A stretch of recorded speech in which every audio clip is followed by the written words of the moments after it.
ang Diyos sa to. Ang Diyos sa tong tigpanalipod, ang modangop sa labing halangdo, nang magpapiling ubos sa pagbantay sa labing gamhanan. Makaingon sa Ginoo, ikaw ang akong malalaban ug tigpanalipod. Ikaw ang akong Diyos, ug kanimo nagsalig ako.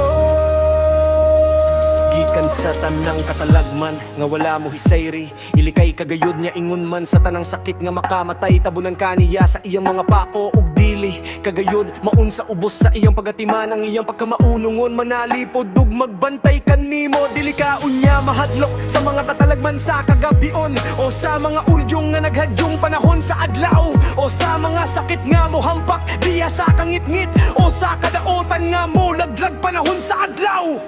Mahimong mga puka ng usa ka libo, diya sa imong kiliran na pulo ka libo. Libot kanimo apan dili kagayod maunsa. Makita mo unya unsaon pagsilot ang mga daotan.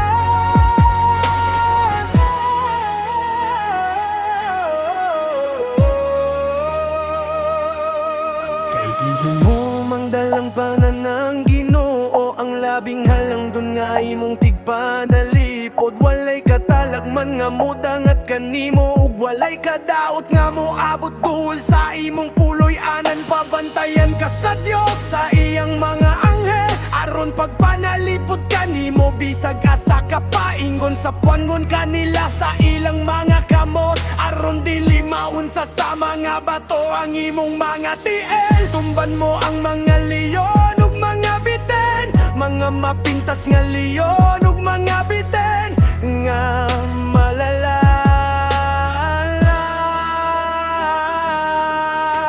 Ang Diyos sa tong tigpanalipod, ang mikamog sa labing halangdo, nang magpapiling ubos sa pagbantay sa labing gamhanan.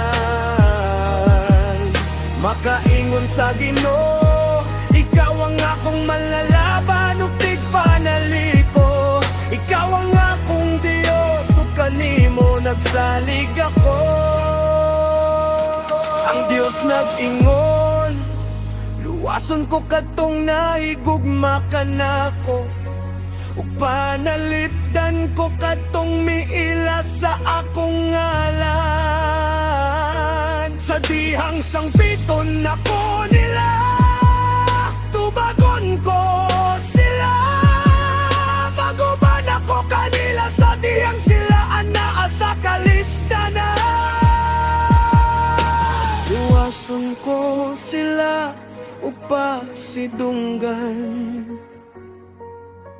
gantihan ko sila taats nga kinabuhi, ug luwason ko gayot sila.